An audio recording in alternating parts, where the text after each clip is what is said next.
I want to propose, sir, that we begin to be very clear on, since we are trying to put land in the hands of the landless, I feel that we should be discussing the concept of lending land to the landless for a specific period in response to the pending crisis coming out of what is happening in Europe. So I just want to know, what is the government's position in relation not to leasehold land policies, or not to selling land, but the landless people are the people who seem to be more interested in working in agriculture. What is the government's position in relation to lending land? I just want to say, look, there is nothing novel about it. It's a policy that led the United States of America out of the Great Depression under Roosevelt. And that policy took the United States of America to a position where they had surplus by the end of the Depression. And the surplus took them to a point where they began to discuss things like food preservation, things of that nature. So while there was a shortage of food, and probably you would ask why they use words like starvation, people died from starvation in the Depression. We don't wait till something happens and then find ourselves in a position where we say, but we were discussing it and we never did it. So I would love to know if at any time in the last few years, if you've been considering lending land to the landless in this country. Thank you, Honourable Member. Two things that I need to clarify. One, CLECO lands. People are of the impression that CLECO lands are lands that fall under the Ministry of Agriculture, Food and Nutritional Security, and they don't. The CLECO lands, however, that we have access to, we have in production, both in sugarcane production and crops. People are doing things like vegetables, cucumbers, cabbage, beets, a whole range of crops are being planted at Wakefield.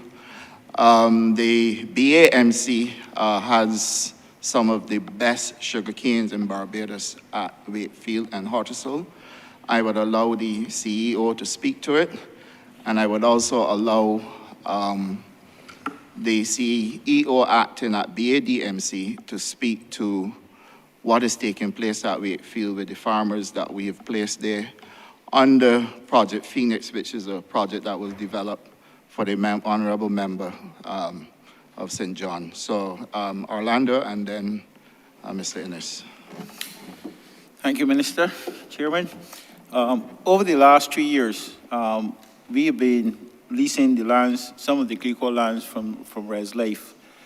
We took possession of Wakefield actually in 2019, and that became the base for us to build out clean planting material for the industry. You would probably have heard the term ratoon stunting disease. You would have heard the term ratoon stunting disease, and the CLECO lands, because of the rainfall, has been the base for which we've built up clean planting material that has allowed us now, at this juncture in BMC, to have our clean planting material. About 1.5 years ago, we took possession of all of Honourable. That now is fully planted. We are reaping half of that from cane this year. And we've also, in collaboration with Res Life, we've taken possession of 70 acres at Clifton Hall. And as we speak, we are cultivating at least 70 or 80 acres at Lemon Arbor. Part of the program at Wakefield was assigning, I think, 27 acres to a program. Can't remember the name, that was started by the Honourable Member for St. John in collaboration with the FEE program, Project Phoenix. All of that land has been allocated. We've supported that project with cultivation, and I believe Mr. Innes would then be better able to speak to the production that has gone on up there. So I assure you, Member, that the CLECO lands are the ones that we have possession of are in active production. Thank you. Yes, thank you, Honourable Member. In relation to our operations at Wakefield, Project Phoenix is currently 27 acres of that plantation, 28 persons who are operating there. The approach, similar model to our other feed districts, we actually have water tanks and bases established so that persons have access to water, and similar to what we're doing at Mount Poyer, we're having water delivered to that area. In terms of production over time, the area, though small, there have been quite a number of persons who have been quite productive, ranging from beans, cassava, cucumber, pumpkin, sweet potato, sweet peppers. And I think over the course of 2022, we estimate that their production could have been in excess of 200,000. That's a forecast, it's not actual numbers, but based on what they would have been planting, with some reasonable results, the persons in that area would have been able to generate some incomes.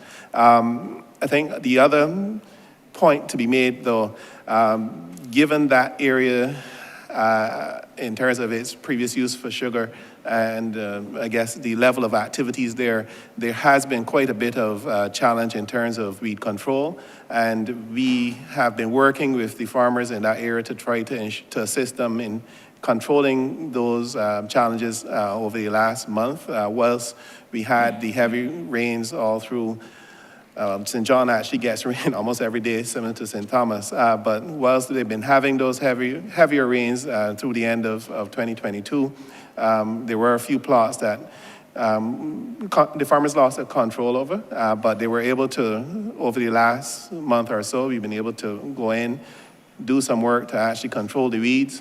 And also, too, we've been looking at, because of the heavy equipment coming in, they have been having some challenges on the roads as well. So looking at trying to put some material down to make some of the areas more accessible. But that's ongoing work, and it's part of the support that we have been providing to that area. But as Orlando highlighted, the lands are in use, and we are using the same active engagement to ensure that persons are able to continue their enterprise. Thank you. I think I got one more question to answer. Yeah, well, I'm told I'm allowed 3 questions, but the other one is kind of compliment to what I've been saying for the entire day. Look, the trajectory has to be transformative.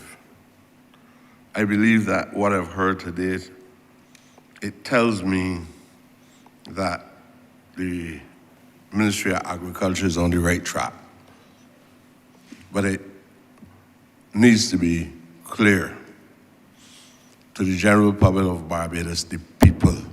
I focus a lot on the people and how people feel about whatever you're doing. So as much as we might feel good about ourselves in the ministry, the message must be very clear that this is transformative and this is for the betterment of the people and improving the quality of life of our people.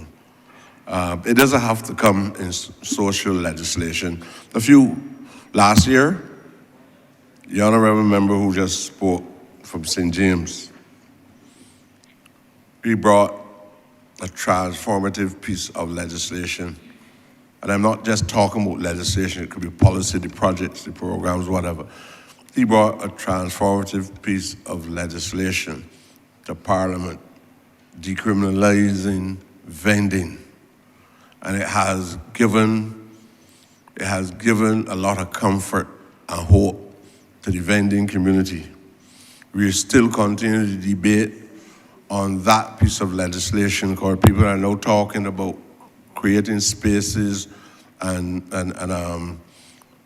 obviously everybody has to use the washroom, so to speak, and water and all of that.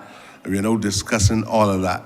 So we have not seen all the physical results of the transformation itself, but we have had as yet, but he started the revolution.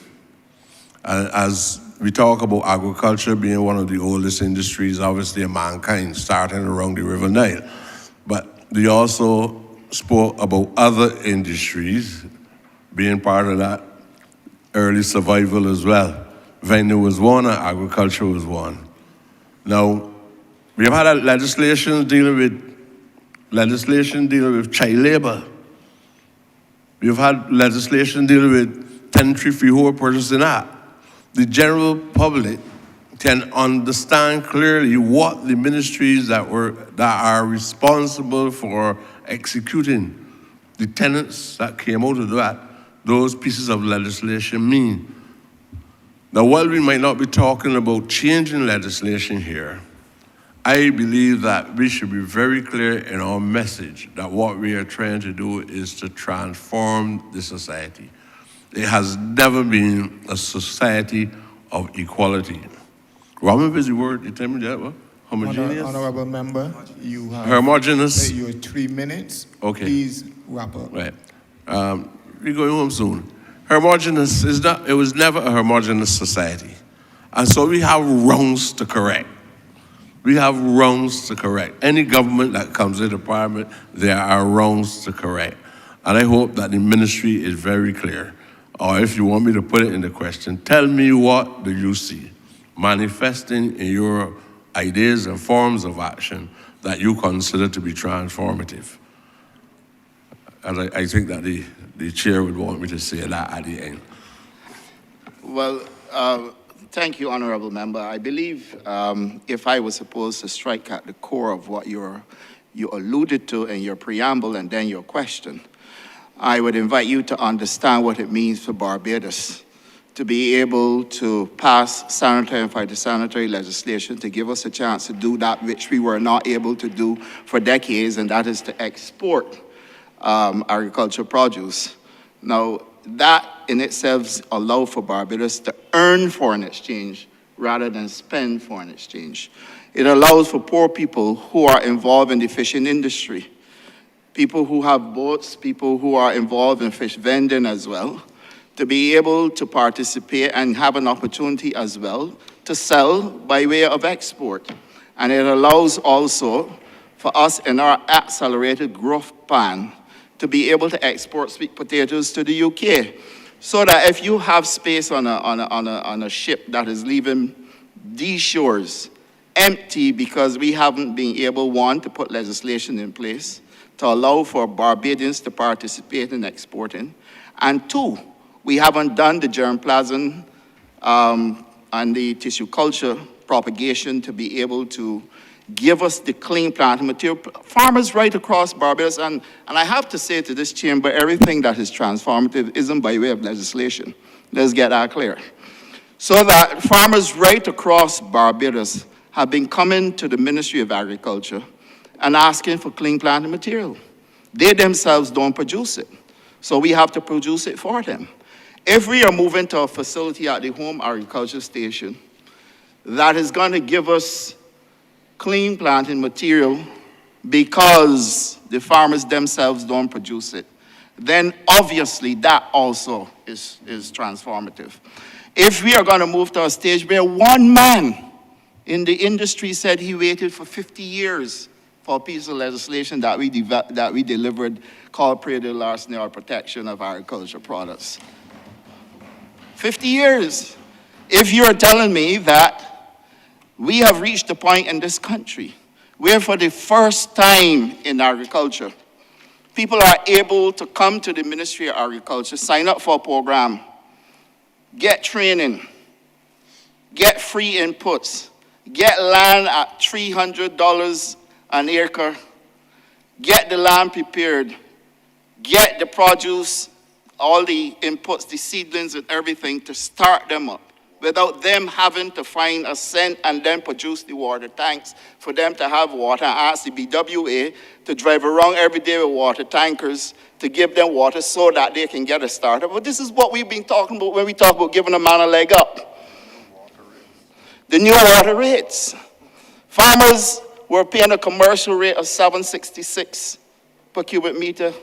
They're now paying $1.80. That also is transformative. And I can go on and on and on with a number of other initiatives that we've done in the ministry to show, including Project CARE, where Project CARE is chaired by the Honourable Member for St. Michael East. And I know that he's now doing what is called, what you call the machine again?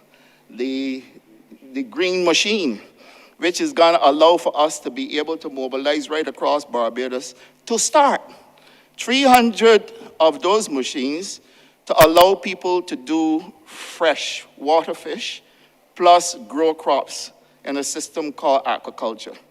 That we are also going to be doing in the schools as well.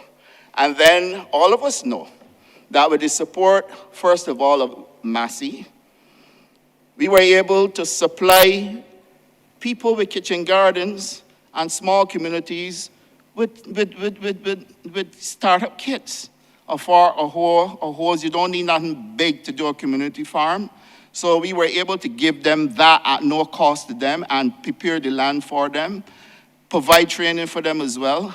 And then with the assistance of Gales Hatchery, we were able to take people who weren't working and give them 20 and 30 chickens to say, look, you're not working, but in 6 weeks' time, you're going to have a bounty.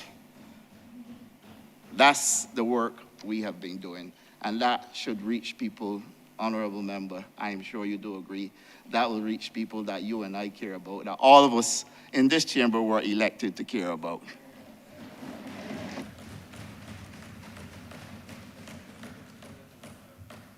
I want to thank the Honourable Minister for responding, I would say in a very spontaneous manner. Obviously, he internalized his work, and I believe it's a reflection of the collective body of staff of the Ministry of Agriculture. I really want to thank you. At least I don't believe that I have wasted my time in here today, especially being in the presence of all members of the staff of this great ministry called the Ministry of Agriculture under your leadership, sir. Thank you very much.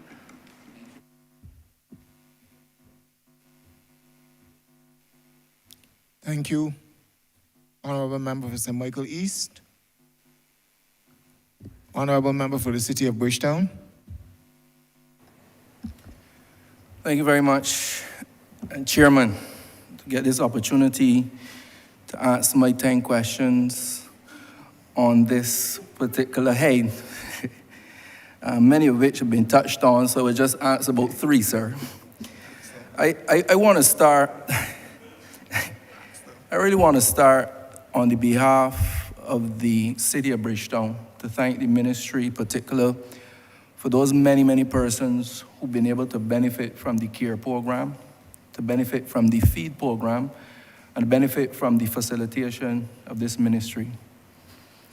I join in this chorus not as just a choir member, but as an active participant in agriculture for the better part of 25 years. And Mr. Minister, I believe you were born a bit too late, because I cannot imagine where I would be and many young, vulnerable, young people in Barbados would be today if we had a minister like you and a ministry like this 25 years ago. I struggled day in, day out, month in, month out, year in, year out, to get the type of energy and facilitation like what I am seeing today out of this ministry. So I want to join many of my colleagues on a more sincere note to commend this ministry that I had many reasons in another place to have a lot to say about, but today I can sit genuinely and comfortably in my seat with my head straight up and my heart beaming with pride to say congratulations to the Ministry of Agriculture. The first question I want to ask, though, is about the whole idea of this food security. We were able to touch on it partially through a number of questions, but I want you to bring it home in a concise fashion to every Barbadian listening today that understands that the only certainty in the world now is uncertainty. We have issues with Russia and Ukraine, China, Taiwan, not to mention the unknown, which is most fearful for me because you know where you got, but you don't know what's coming. So when we talk about food security, I want to know the type of plans that we have for the short term, for emergency food security, in the event that something occurs, and long term.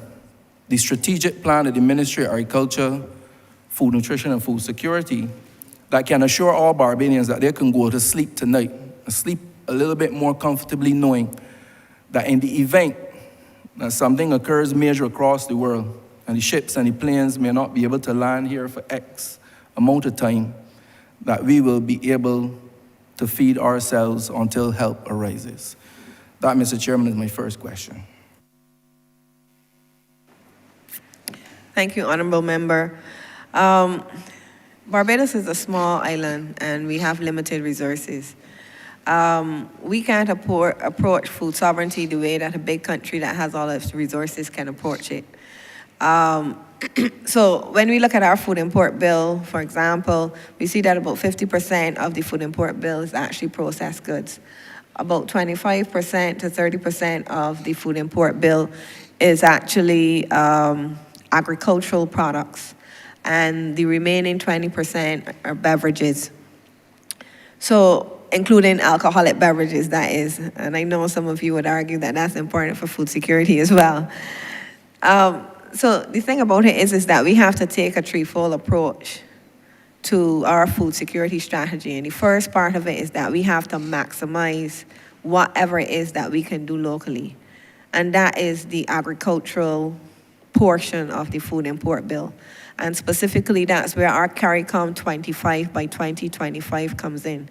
I would have already highlighted the top 12 crops, but there are a total of 19 items that we want to go after that we can do here.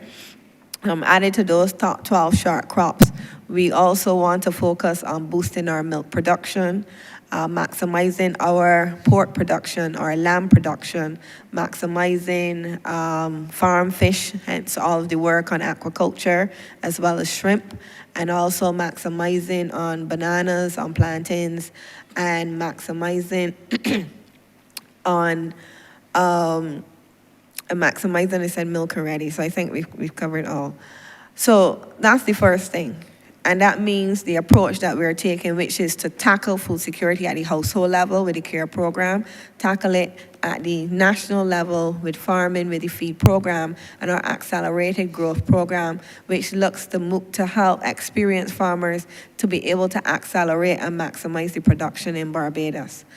Then our next focus for our food security is expanding our reach into Guyana and Suriname, and also our relationship which we're building with Roraima.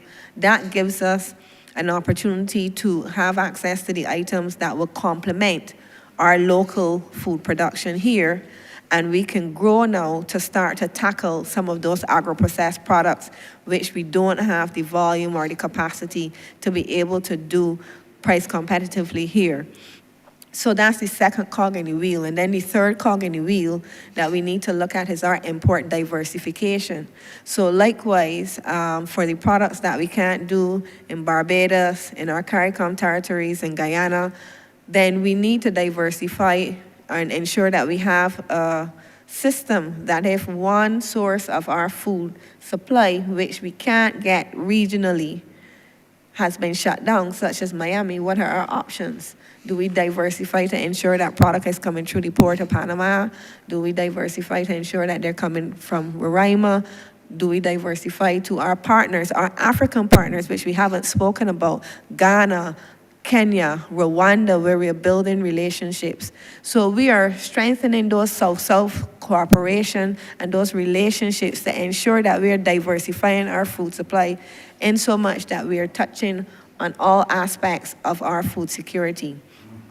So this type of approach creates the robustness that is needed for Barbadians to ensure that regardless of what's happening in the world, we don't put all of our eggs in one basket. We build as much dependency as we can here first, then we build it out next to partners who we know have our back and have the relationship and have the same kind of values to ensure that product will still flow to Barbados and is in a short distance as well, because we know the issues now with shipping and logistics. So that regional food trade that we're talking about, regional transportation is also part of that, getting food to Barbados faster and more reliably than we have been getting it in the past.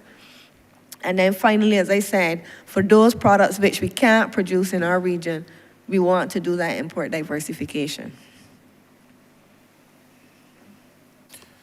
All right, thank you very much. By way of follow-up, Chair, many people in Barbados may not know that you all have the responsibility for emergency response for food, for hurricanes, etc. When they go beyond the talk and I go to the figures and the estimates, I see about $25,000 there in relation to hurricane preparedness and emergency, another $10,000 to do expansion. And I figure once something happens, we may have to boost that up. But I believe as a Boy Scout in being prepared. So I want to know how we are prepared to handle the more emergency next day response to a national emergency or calamity. Yes, the Ministry of Agriculture has the responsibility under the Food and General Supplies Committee to ensure that if we have a disaster, that there is sufficient food on island for Barbados. And this is a partnership between the ministry and the private sector. So we do have partnerships with the major distributors, and certainly coming on to the hurricane season, we ensure that there is a minimum of 2 to 3 months supply of dried foods in Barbados. So the next cog in that wheel that we are now building out, which comes into where we have the food terminal, is that we also are ensuring that we're going to have several months supply of fresh produce as well. So with the food terminal coming on stream, it means that we have access now to not just dried goods, but to that fresh produce. So this is a second tier that we're adding to the Food and General Supplies Committee, which has worked tremendously. We saw during the Hurricane Elsa, when we had to respond, we did have the capacity on island. There was no significant interruption in our dried goods, but we do have vulnerability in our fresh produce. Now, over the period, we also have the focus in terms of the Scotland district and the concern of making sure that we have enough product in the Scotland district, because accessibility to roads could be one of the things that is impacted if there is a hurricane. So to ensure that there's enough food supply in the Scotland district, Soil Conservation also has product on consignment available to ensure that even if the Scotland district was cut off, there's also food provided there. Now, we have put provisions in the estimates to ensure that the ministry has the capacity to move very quickly to purchase goods, particularly in that vulnerable period, which is the first 3 weeks after an event, to immediately have access to those resources as part of the memorandum of understanding that we have with the major buyers, suppliers in Barbados. We have that system in place that would ensure that those products are available very quickly. We have the funds and the financing to be able to move to do so, to supply the most vulnerable or those persons who would be at risk after a natural disaster event such as a hurricane. So putting that financial portion in the estimates is an important part of our work to service that. And as I said, part of that as well is also the import diversification. So also talking to those distributors to ensure that they have a diversified supply, that regardless of what happens, because it's not only if a hurricane happens here, a disaster, but if it happens elsewhere, which we are getting our food from. So that touches on all aspects of it. And that's the kind of risk management approach that we want to take to ensure that regardless of the type of disaster in the hurricane season, we have food for our people. All right. I can't speak for all Barbadians, but I could tell you I could sleep probably a little bit better knowing that we have these different diverse plans to ensure that we can have something to eat. We don't have to eat each other. The next question really goes to the incentives and the rebates. This is something that we haven't spoken a lot about today, but I know this is one of the bugbears of farmers over the years. There was a particular program that was supposed to support farmers, supporting young farmers with a stipend to seasoned farmers, supporting young farmers. I'm not surprised at the look I get because I don't think it's anything that ever got off the ground. I believe with the feed program that I can probably be satisfied that it is in a different dispensation now that is being done. But I want you to speak to farmers listening that may have concerns over the rebate and incentive program. Yes, thank you. We have, I would think, quite a robust set of rebates and incentives that we offer to farmers. And it covers a myriad of areas. It covers new crop technologies, climate smart type technologies, from rebates on irrigation, mulch, rebates on pesticide application. We also have a huge amount of duty-free concessions, and I believe that they amount to more than $8 million. I've just seen that figure just yesterday, about $8 million in duty-free concessions we provide to the farming community on an annual basis. And this is duty-free concessions on all types of inputs, fertilizers, any type of equipment that is coming in that is related to farming. We have quite a robust regimen, and in fact, just yesterday as part of a program to review it, we were discussing that given that how agriculture is changing, we're going to need to update that list of products that we are offering concessions on, because there are new types of equipment that would not have been on the list previously. As it relates to rebates for, say, even milking parlors, things like that, there's a significant amount of rebates that we offer to farmers. I think one of the issues that we see is that not enough farmers come to the ministry and register and participate to have access in that rebate system. And that's an area where there needs to be a greater uptake and engagement with the farming community and expose persons to what is offered to them. So this is an area that can also help to create that kind of support, especially for farmers starting out. I do remember when I was a farmer, I did take part very much in those rebates, and it did make a difference to my bottom line, getting those rebates, particularly on a timely service, on a timely basis. So there is I think, a very robust set of rebates that we have. We would like to see more farmers taking them up. We are obviously examining each year what are the other things that we can offer farmers, and particularly for the adoption of new technologies. That would be an area that we would want to stimulate persons to take up more of the new technologies by offering them the rebates. The irrigation rebate is actually a fantastic example of a climate smart agricultural solution that almost every farmer in Barbados uses because of that rebate system. So we have had significant successes in the program. We have seen the adoption of good technologies, and we are and want to respond to farmers' need to use more technology by looking at the rebates and updating them on an annual basis. So there is, I think the rebate system is very robust, but as I said, I think where there needs to be more activity is have more farmers be exposed and come in and take up the rebates that are available. Okay, and finally, Chair, we've heard a bit about the Black Belly Sheep program, the project. Again, this is something I want to commend the ministry on. Growing up, I would hear about the aloe vera, I would hear about the Sea Island cotton, and its connection to Barbados, and of course, the Black Belly Sheep. I've heard about the troubles of the past. I've heard a lot today about what we are doing in the present.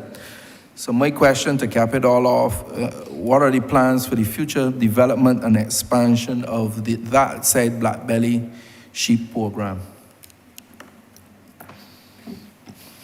Honourable Member, I would invite Dr. McLean to speak to it, but he did speak to it this morning.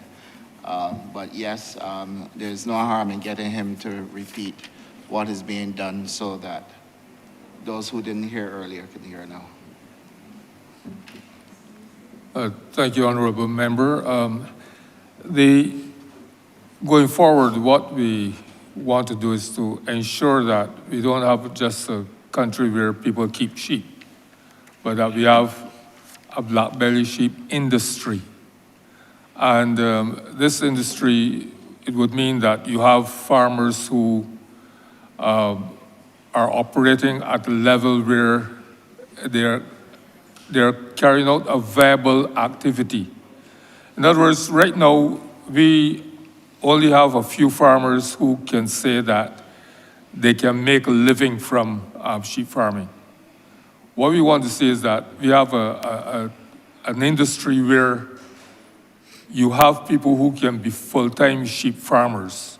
And in order to do so, we need to ensure, first of all, that we have the correct breeding stock, that we have a program which allows for a rapid expansion program, as I explained this morning.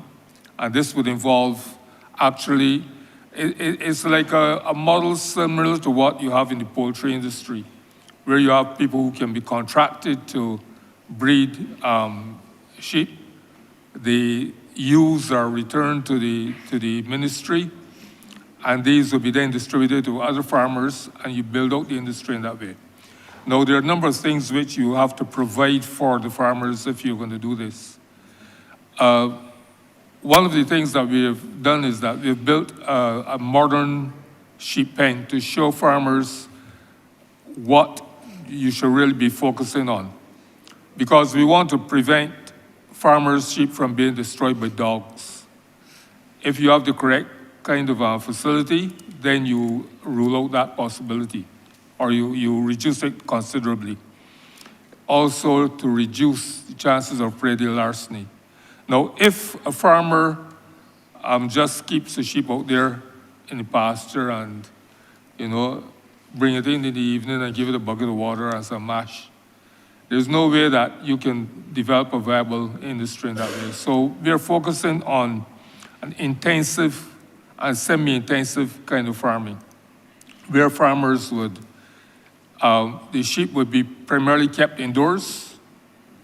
They would have access to hay and water continuously with the supplementary feeds, so that a farmer can now have move a lamb from birth to slaughter in 7 months rather than over a year.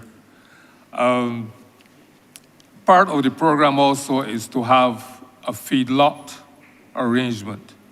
And the feedlot would involve, instead of a farmer now trying to raise a lamb from birth to the point where it can be slaughtered, the farmer would sell the lamb on weaning to the feedlot.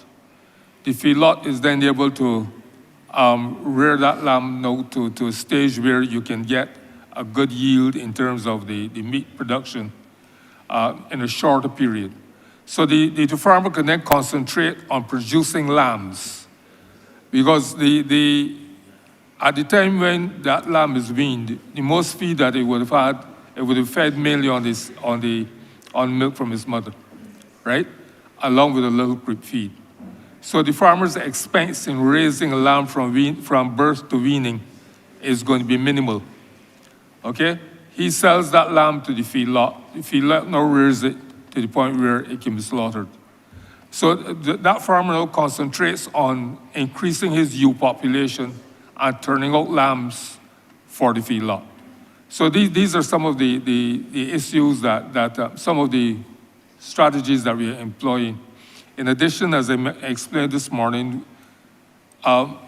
regardless of what the commercial feed price be, is going to be a little exorbitant for the average farmer. So therefore, we are looking to see, in fact, now we have embarked on a program of developing feed from local resources, readily available local resources. And there's a lot of agricultural waste that can be turned into animal feed, right? So we have an industry now where people are making cassava flour, making products from sweet potato, etc. And the skins are thrown away. So what we're doing now is we're taking those peels and processing them, combining them with other things like leukemia or river mulberry to a lesser extent. So, and we have molasses that's always available. So we can use local inputs. Even cassava leaves and sweet potato slip. These are things which are good, are very nutritious for the animals. So what we are going to be doing is to demonstrate to the farmers that these things can be used. Show them the formulations for the feeds. Assist them with getting equipment, either as individuals or as groups, so that they can produce feed to supplement the feeding rather than relying solely on the commercial feed. So these are the things, some of the things that we are looking at going forward in order to develop a sound, viable black-belly sheep industry. All right, thank you, Mr. Chair. And I just want to close where I started by commending the ministry, again, on behalf of my constituents and Barbadians. For those constituents who continue to have issues, I plan to continue to work with the ministry, and I pray that the ministry will continue to work with me. Thank you very much, Chairman. Thank you. Thank you very much, Honourable Member. Honourable Leader of Government Business.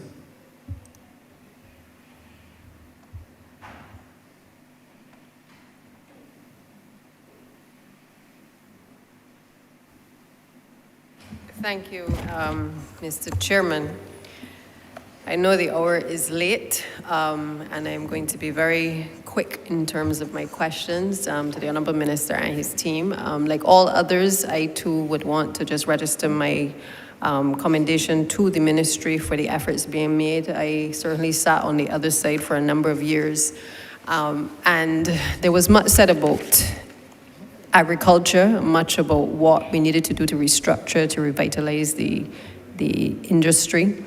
But there was not a lot done in terms of being able to mobilize a country around the importance of food security and certainly other technologies that were available to them in relation to agriculture.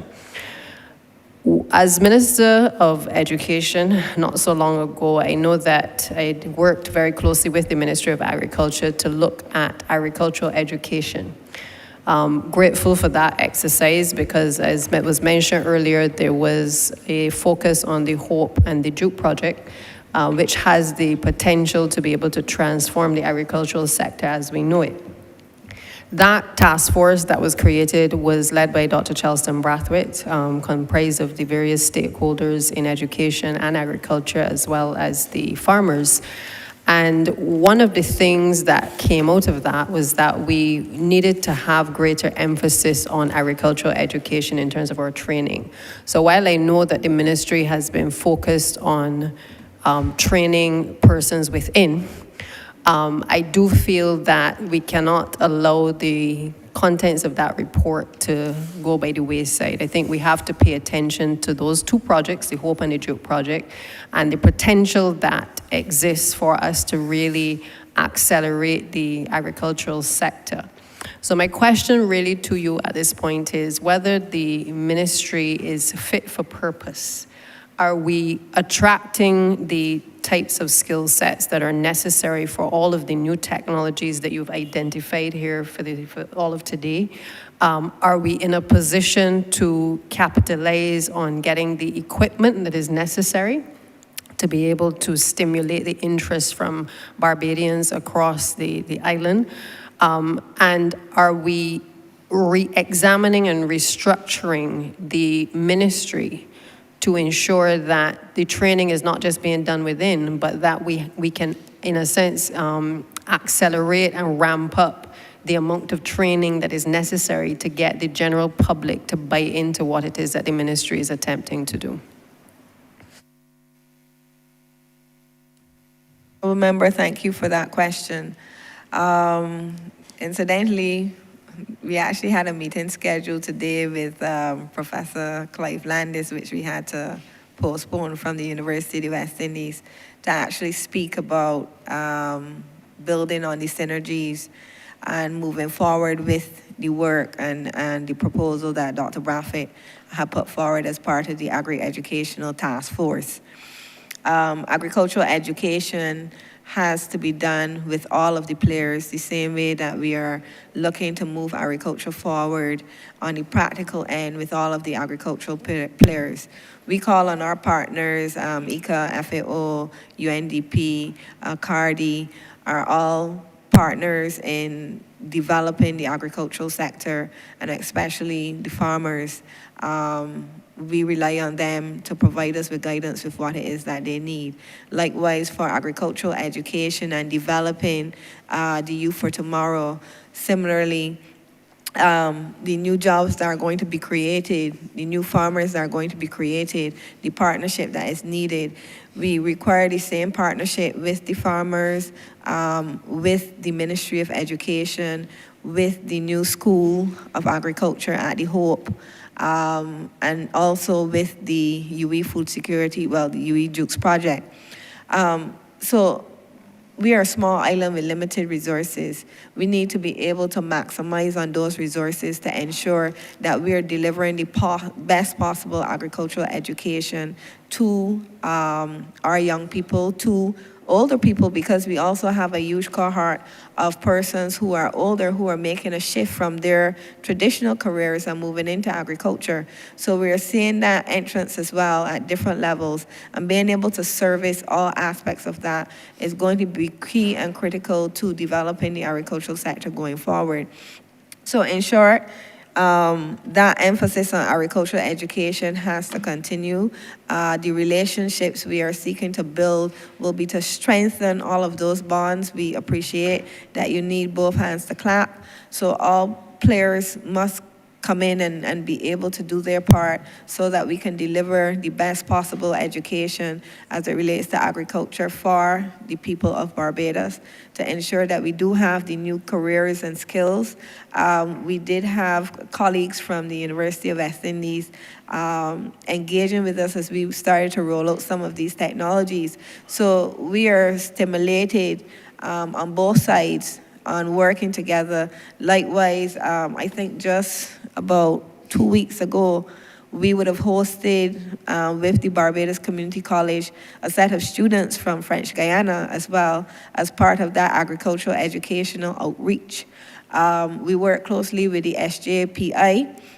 Currently, when they have students internships, some of our staff actually participate and offer training. In some instances, they also go into the community college as well and provide teaching sessions and share that knowledge. So those relationships are already there. What we need to do is just to continue to build on that work that is being done and expand it so that we are getting the best for our people. Thank you. And I thank you for that, CEO, because my main concern is the scaling up of what we have to do. We are so far behind, but obviously there's a lot of work that is being done. And I just want to reiterate, I know that the report that Dr. Brathwaite had done suggested that we needed to have pest management specialists. We needed certified crop advisors. We needed to have nursery technicians and post-harvest specialists. And I'm not sure whether those positions are being identified either in-house or if they are through partnerships. But I think that a lot of what came out of that report with the synergy between the two ministries is something that we have to now really kind of focus on heavily, because I think the number of students who are leaving Barbados, having perhaps pursued areas within agriculture, it says to me that we're going to have to look outside.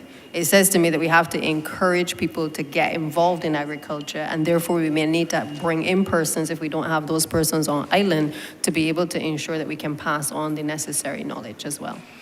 Yes, Honourable Member, as it relates to developing those types of skills within the Ministry of Agriculture, certainly. We would have spoken earlier about the deconstruction and reconstruction of the ministry and making it fit for purpose.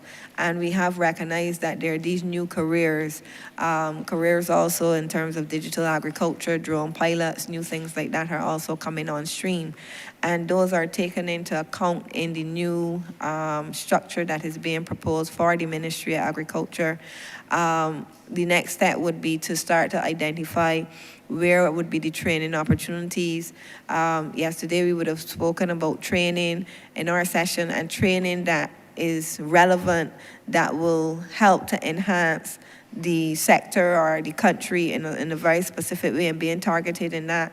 So that will be the next step as well, and being able to identify persons who are going to be delivering on this every day, coming to work, doing that work, and making a difference in the sector. So yes, these parts are being incorporated into our new fit for structure, best fit structure, fit for purpose structure. Those have been considered, and we are looking to develop, and not just the skill set within the ministry, but also within the private sector is also key and critical, because we need to have resources on both levels, because we want to develop that entrepreneurial drive within the sector as well. So we would stand ready to, if we become, the ministry is anchored in those skills, then we become that capacity or the ability to build the capacity then within the private sector that they can develop those things. So yes, this work is definitely ongoing. Thank you. And just more so by way of comment, thank you for that. I want to thank the ministry for the efforts being made in the Pine Basin. It doesn't directly affect me alone, but it affects a number of my other colleagues and certainly the residents in the surrounding areas. I did have a concern, and I think the members of the team will be well aware in terms of the length of time that it had taken once persons were identified to be able to have the lands plowed, and obviously the issue of accessing water. But I think it's an excellent initiative. In the inner communities, it is obviously not as easy to get a breadfruit and get some cassava growing in the backyard. And therefore, when you actually end up with these types of projects in inner communities, I think it helps to feed people, but it also has encouraged a level of entrepreneurship in the surrounding communities, which I think is to be applauded as well. So I would just really, by way of comment, urge the ministry in all that it's doing to ensure that the hopes of a number of the persons who have applied to participate in agriculture, that you are able to at least get back to those persons, indicate what the challenges may be, because we don't want to have people, especially young people, interested in getting involved in this sector. People often say young people don't want to grow anything. Well, that's not been my experience. They want to grow, but they also want the assistance to be able to know what to grow and how to grow it. And they also don't want to wait long periods of time before you actually start the program. So I think that if it is that we need resources or additional resources to be able to get these programs off of the ground, I would hope that the estimates, certainly for this year and going forward, that the resources are directed into those areas so that we can encourage more of the entrepreneurial activity across the country with our young people. Thank you.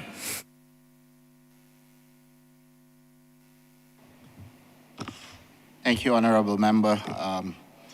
I support what you're saying in terms of the length of time that it takes sometimes to get things done. Resources obviously will be part of the problem. We have been able to get the resources we need, or most of it, for these coming estimates, and therefore I'm pleased to report to you that the project that you see going on there is because we are confident that we can deliver it. There are some issues, however, that we discuss, and between you and I and the team at the BADMC, we will drill down to those and make sure that we can have them rectified. I believe that the Pine Basin project is an extremely good one. When we set up the shade houses and finish the cultivation over there, it is going to transform the area, and that is what I'm looking forward to.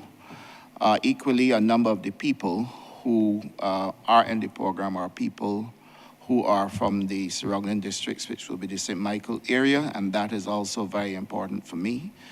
And then the other thing is that it is for us to be able to keep people in farming when they get involved. Oftentimes, people get involved only to realize in the end that they're coming out in the sun or the rain, that it is hard work. They don't have the resources to employ people. I keep telling people one of the worst things that happened to this country is when all the Guyanese workers that we had in agriculture were packed up and sent away from this country, Because a young person who want to get involved in agriculture, who getting the support like they're getting from the government, but does not have the skills and does not feel that they're capable of doing the hard work, could have hired some of those people as well. We don't have that labor available to us anymore. So what you will find is that people want to do it. We are encouraging them to do it. We're giving them the support to do it. But then for some reason, they're not continuing because they realize this is not something they can do. And so we have to now move it to the next level by making sure that when we get them involved, we have enough support packed around them to keep them to continue going. That's the reason why we have just hired in the north someone to coordinate with the farmers to make sure that they get the help they need. And right across the country, we're going to have a coordinated program so that farmers, when they come into agriculture, they're not leaving because they don't feel that they're getting the support they need or they can't handle it. And that is something that we are able to fix this time around to make sure we can keep people going. But I do look forward to the project, and I look forward to us working together to make sure it's delivered properly. Thank you, Honourable Minister. Honourable Member for St. Michael South Central. Thank you, Mr. Chairman. I'll be very direct. And the member for St. Michael Southeast, who spoke before me, gave me a perfect segue into this next observation, because she mentioned the Pine Basin project. Having said, Minister, that we expect to be able to do a little bit better with Project CARE, having also acknowledged that the feed program training has been completed, but for many of my constituents, the land has not been allocated. We then can turn and have turned to a swath of land in the Pine Basin area, which is opposite the current Pine Basin project. So, as you know, that Pine Road separates St. Michael Southeast and St. Michael South Central. And so the member who spoke before me has enjoyed quite some bounty on her side, even though we all benefit from it. The bounty remains to be seen on my side. And it is not just a question of agriculture, but it is a question of environmental protection, is a question of residential safety as well. Because as you know, in the hotter months, that area is often catches fire. That's why we had to do the clearing of the area. And we need to make sure that it continues to be cleared while the preparations are made. So my question, the first of two, is having established that there are some things that need to be done across ministries in order to get the project established, and also having agreed that some of the 16, hopefully the majority of the 16 shade houses that you've managed to get on island will be erected on that side of the Pine Basin area. I know some have to go on the opposite side. I wanted you to say a little bit about how that shade house system you envision will operate for that project. And to be clear to those listening, I'm talking about the area behind the new CXC building. That area that has been overgrown, it has flooding and drainage issues, it has fire issues in hotter months, and it has security issues for some of the residents. With this shade house approach, to be able to generate community farming, one, when do you anticipate that the project will be up and running? And two, how do you expect these shade houses to function in terms of how people will be able to use them, the kinds of yields that they can expect, and so on? Thank you, Honourable Member, and you're absolutely correct. We are indeed working on that area to make sure that that project is delivered as well. Only this morning I had a conversation with Minister of Housing and Lands to make sure that he moves it forward so that we can get access to the lands. The difference there is that the land that falls on the other side in the Pine Basin falls under the BADMC. So they can immediately start to do things there. And we're gonna make sure that we forge ahead in making sure that we get that land available to us so that we can do that project there for you. I would let the BADMC explain the shade house project. There are a total of 50 shade houses in the end that we will have, 50. So we only got the first 16, but we will get the others.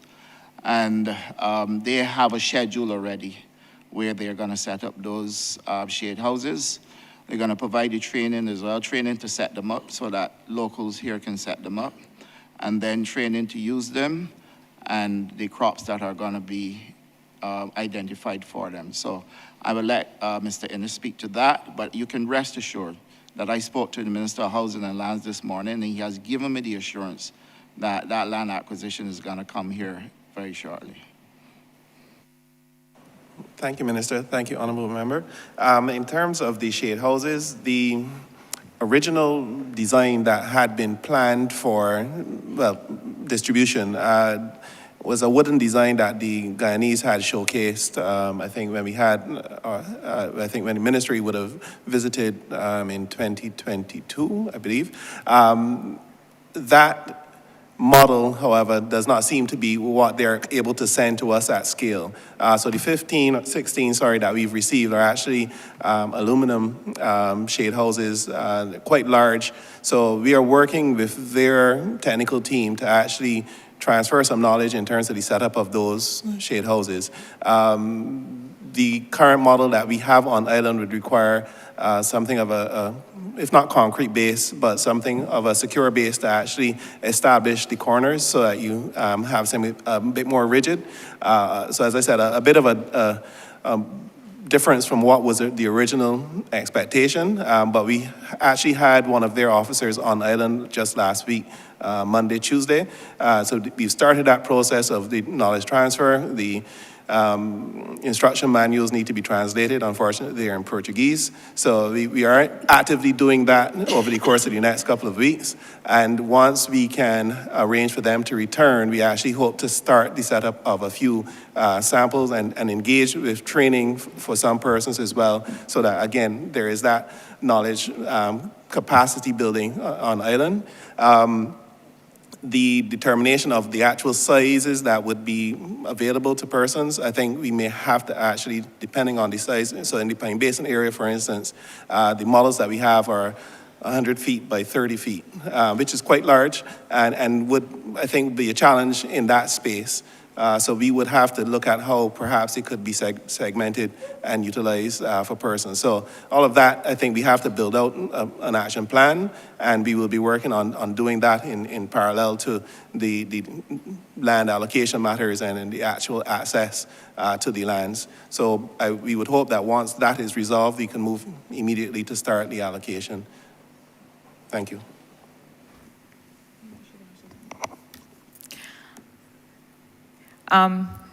Thank you for that. My last question really relates to something, Minister, that I don't want to put you on the spot, and I also don't think that certain issues should be negotiated in public. But I have a concern. Some time back, we saw, and it has been in the press again recently, that there were some challenges with the main or perhaps only feed supplier on the island with respect to the pricing of feed. Now, I was very interested to hear Dr. McLean talk about, and perhaps other officers talk about, plans for sustainable feed supply, kind of homegrown and varied options. But I wanted you to have an opportunity to say what you can about that idea of sustainable feed supply. Because I seem to recall that when the issue first came up about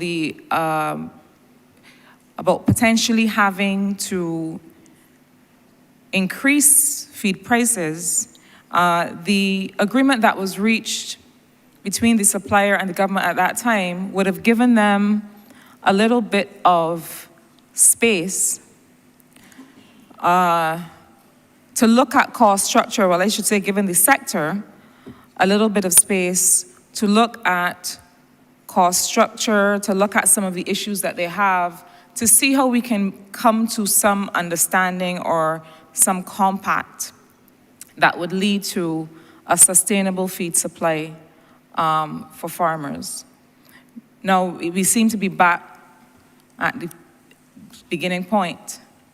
And I wanted to give an opportunity to allay some of the fears or concerns of those who rely on a reasonable price of feed in terms of what your ministry is attempting to do, is able to do, believes it can do to address this issue. Thank you, Honourable Member. I will say as much as I can at this point in time because I did have a conversation with the feed manufacturer, and there's certain sensitive information that they're sharing with us, which we are going through the planning unit in the ministry. Once that's completed, I will come back and give a full and frank disclosure on what we have discovered in terms of prices.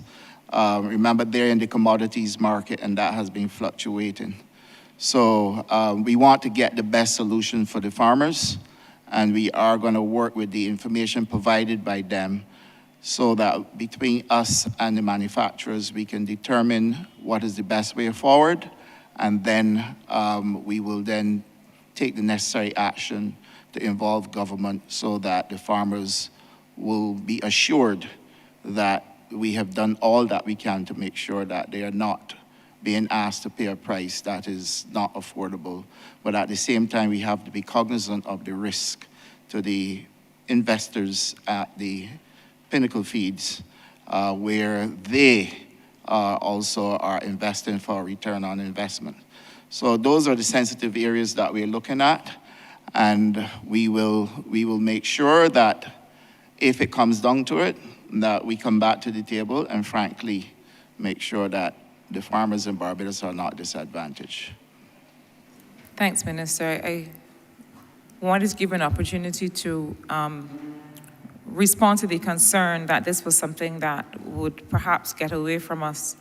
But I believe that both parties understand the importance, and I think when you have a business in a development setting, in a small island developing state, you understand that it is also about making sure that industry survives. And I'm sure that that is realized by both parties, so I thank you for that response.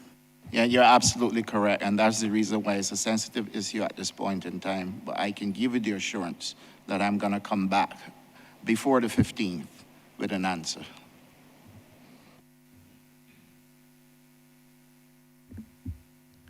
Thank you, Honourable Member. Honourable Minister, you may wind up. Give your closing comments.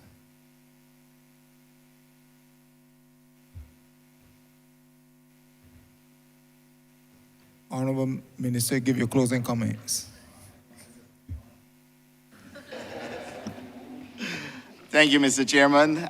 First of all, let me start by thanking all of my colleagues who have joined me in participating in this presentation to make sure that we can share with all Barbadians what is happening in the sector, but equally share with all Barbadians the hard work that is being done by my team at the ministry. I want to especially thank my permanent secretary, and I'm doing this because not often do you get a permanent secretary who is responsive to you every single time you call to say, Minister, I am going to do it. I have had 3 permanent secretaries, and this one permanent secretary I can call on any time, and he will say to me, Minister, I will do it, and I want to thank him for that. I also want to thank my Chief Agriculture Officer, who comes to my office to say to me, Minister, I am going to make sure you get your work done. But it is a lot that I have to do, and I am sure that at some point in time, she will get her 2 deputies. And then the rest of the team, the entire technical team, I want to thank them. I want to thank the team at the SOEs, BAMC, BADMC, BACT, and Southern Meats, even though we didn't hear from all of them today. And I especially want to thank Barbadians for walking with us and supporting the work we're doing. We're always going to get criticized. There ain't nothing on earth that any of us in this honorable chamber can do that we're not going to get criticism for. But I am always heartened by the fact that when you look at a presentation like this and see the amount of positives compared to the negatives, I strongly believe that we're on the right path. And so, Mr. Chairman, I want to move that head 83 stand part. The question is that head 83 stand part. All honorable members in favor, say aye. Honorable members against, we say no. We think the ayes have it. Honorable Leader of Government Business. Thanks, Mr. Chairman. I beg to move that you do now report progress to His Honor the Speaker and beg leave to sit again. The question is that I do now report progress to His Honor the Speaker and ask for leave to sit again. All honorable members in favor, say aye. Honorable members against, we say no. Methinks the ayes have it.